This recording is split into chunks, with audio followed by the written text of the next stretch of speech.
Modernity has been sold as the pinnacle of human development.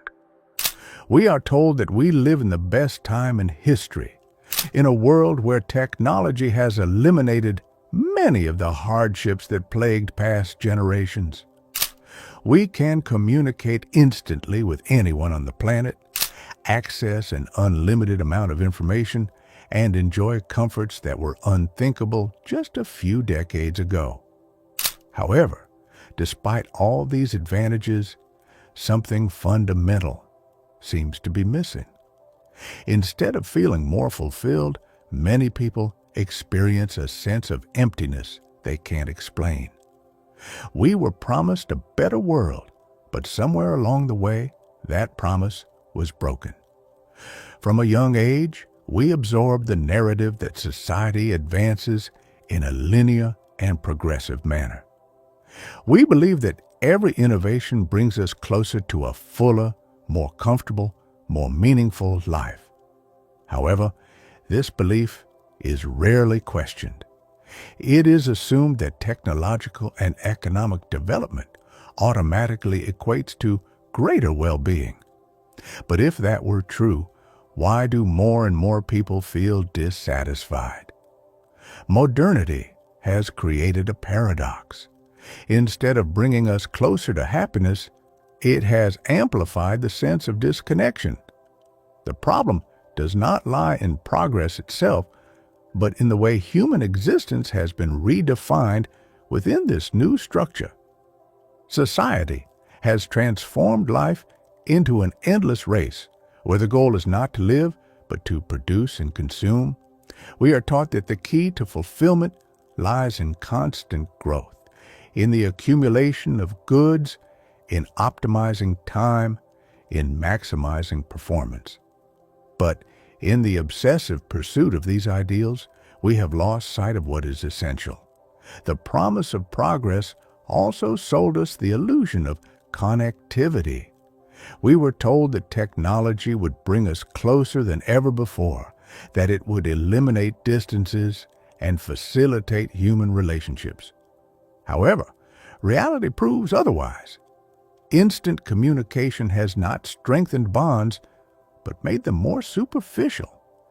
Digital interaction has replaced genuine contact, and constant exposure to images of other people's lives has turned comparison into a destructive habit. Never before has humanity had access to so many forms of interaction, yet the feeling of isolation continues to grow. Another pillar of this broken promise is the idea that knowledge would set us free. Access to information is practically unlimited, but instead of leading us to a deeper understanding of the world, it has plunged us into an ocean of distractions. We live bombarded by stimuli that fragment our attention and prevent us from stopping to reflect. Information has ceased to be a means to wisdom and has become a fast consumption product designed more to entertain than to enrich. The very structure of the system has shaped our aspirations and expectations.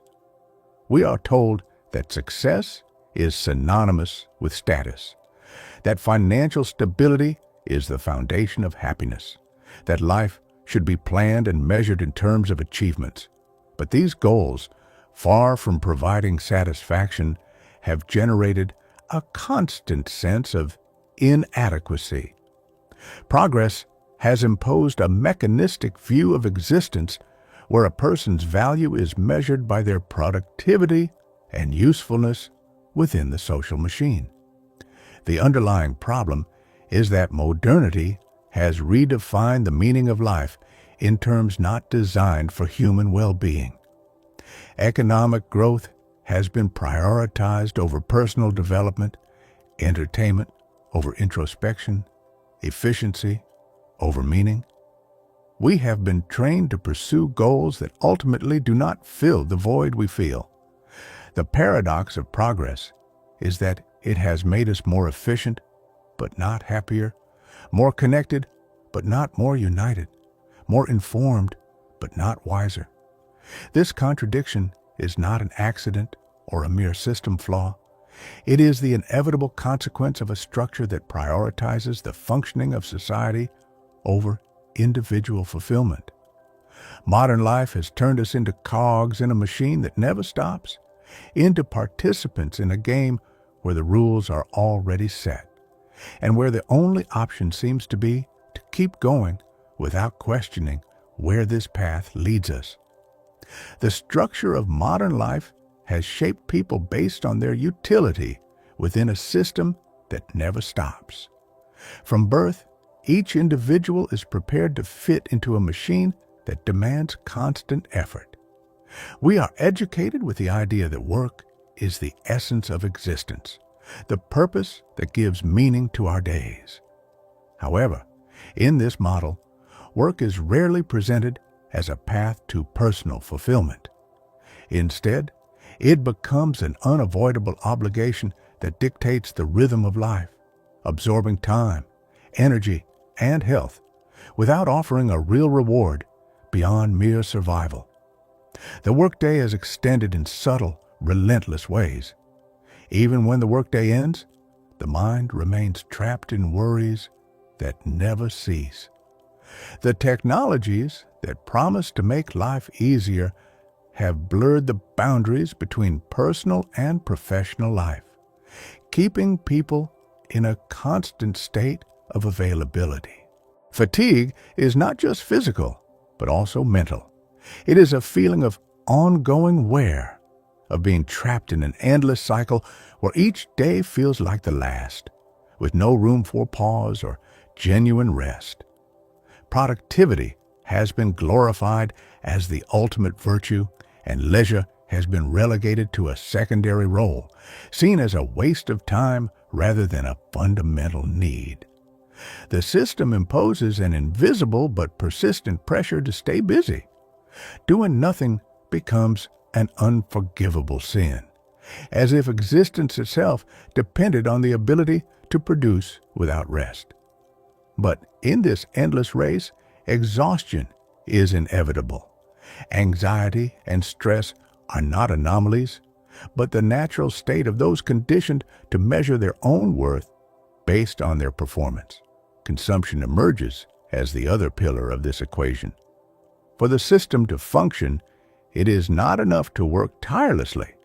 It is also necessary to spend.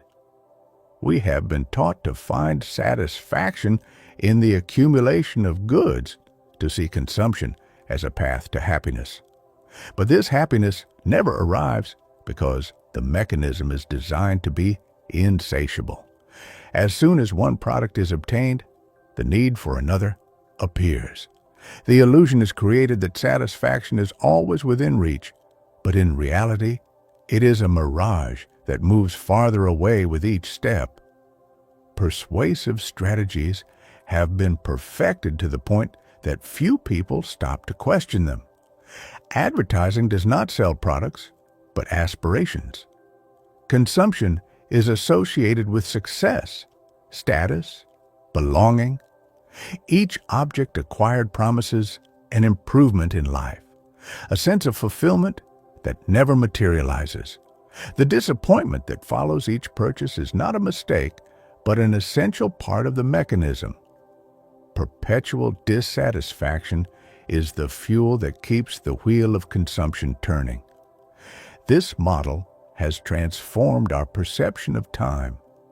People no longer live in the present, but are trapped in a constant anticipation of the future. We work waiting for the next break, buy waiting for the next upgrade, plan waiting for an ideal moment that never comes.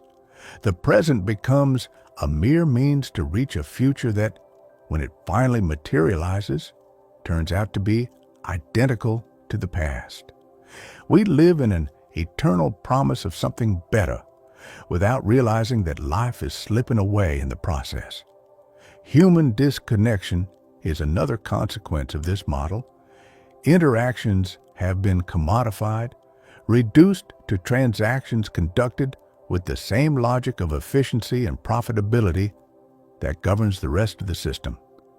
Time has become a scarce resource, and relationships are affected by this mentality. Conversations are interrupted by notifications. Meetings are squeezed into overbooked schedules. Deep bonds weaken in an environment where distraction is the norm. Extreme individualism has been promoted as an ideal, but in reality, it has isolated people. Self-sufficiency has been glorified to the point that emotional dependence is seen as a weakness. The idea that each individual must be completely autonomous, able to face life without needing anyone else, has been normalized. But the reality is that human connection is a fundamental need, not an optional luxury. The absence of meaningful bonds leaves a void that cannot be filled with entertainment, success, or possessions. The result of this model is a society where loneliness has become a silent epidemic. This is not chosen solitude, the kind that allows introspection and personal growth, but solitude imposed by a system that fragments relationships and turns people into independent units operating within an impersonal framework.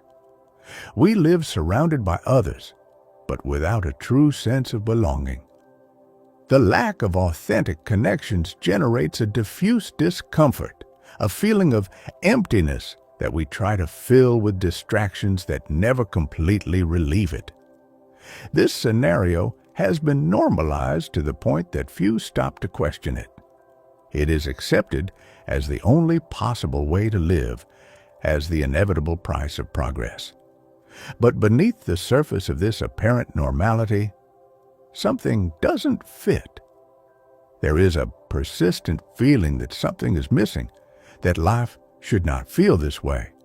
However, expressing this discomfort is difficult because the dominant narrative keeps repeating that everything is better than ever, that the problem is not the system, but the individual's inability to adapt to it. In a world seemingly designed to keep us busy, productive, and distracted, the most essential question remains the same. For what? Modern life, with all its material splendor and technological advances, has stripped many people of a deep understanding of themselves.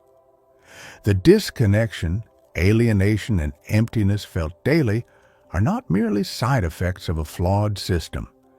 They are the result of an even deeper disconnection, a disconnection from the self. The search for purpose, although seen as a priority of human existence, has dissolved in a web of external expectations, imposed goals, and societal ideals. We have been taught to find meaning outside ourselves, in wealth, in the accumulation of achievements, in social recognition. But this pursuit only leads to dissatisfaction because these achievements never seem to fill the inner void. The life presented to us as the most advanced, the most progressive, is actually built on an empty scaffolding. This emptiness is felt more acutely when one pauses for a moment, when one allows themselves to think for an instant and asks, amid all this noise, if this is really what was sought. Every time we immerse ourselves in the rhythm of social expectations, every time we go with the flow, we lose an important part of ourselves. We tell ourselves it's all part of the process, that success is just around a corner. But that corner never arrives. And the worst part is that we've gotten used to this feeling. We've learned to live with the anxiety that tomorrow will bring something better, when in reality, the future only reflects the present. Waking up to this emptiness is not easy or immediate. It is a painful process because it means facing the truth that the system does not have the answer it promised. The search for pleasure, comfort, and social validation only leads to dissatisfaction that grows over time. One might think This is a process experienced only by the most desperate, but in reality, it is a common experience for all who live at the center of the modern paradigm. The constant question, is this all, is a manifestation of a deeper desire, the desire for authenticity, the desire to find meaning that does not depend on what one has or what others think. This emptiness is not only related to the lack of clear personal goals, but also to a lack of connection with something greater that transcends us. You know, sometimes a simple realization can become a turning point, the beginning of a new way of seeing life, a path that doesn't measure our worth by what we own, but by who we truly are, by what we give, by what we're able to create when we finally break free from the invisible chains of a system that taught us to live for others' expectations, not for ourselves. And that's where the real crisis of modern society lies, not in a lack of progress, but in the emptiness that often comes with it. We've made so many advances, we've moved fast, but in doing so, we've drifted further and further away from what's essential. We've ended up lost in a kind of labyrinth, a place where success, consumption, and productivity are held up as the ultimate goals. But in the end, they're nothing more than illusions. And while we're busy chasing those illusions, we find ourselves caught in an endless loop, always reaching for a satisfaction that somehow remains just out of reach. But the truth is, what we really need isn't more stuff. It's not about achieving more or ticking off more boxes. What we truly need is to live with intention, to find our way back to what makes us human, to remember how to feel, how to slow down, how to be present, to reconnect with ourselves, with others, and with something deeper that can't be bought, earned, or measured. Because only when we stop looking for answers out there and start listening to what's within, do we realize something important. The meaning of life was never hidden in the rush, or in the noise, or in the race to keep up with a world that never stops moving. It's been in the stillness all along, in the quiet moments of honest thought, in the depth of real relationships, and in the connection to who we are, beneath the layers, beyond the roles, and outside the expectations. If any part of this message spoke to you, I want to ask you for a small favor. Would you consider liking this video, leaving a comment, or subscribing to the channel?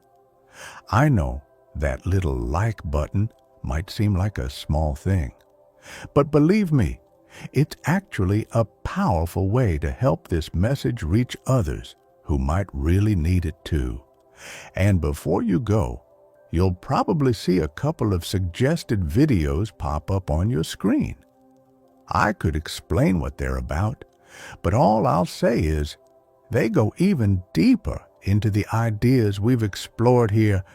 If you're feeling ready to keep walking this path of self-discovery, I truly believe it's worth giving them a look. Thank you for being here. Thank you for being part of this reflection. And I sincerely hope we meet again soon.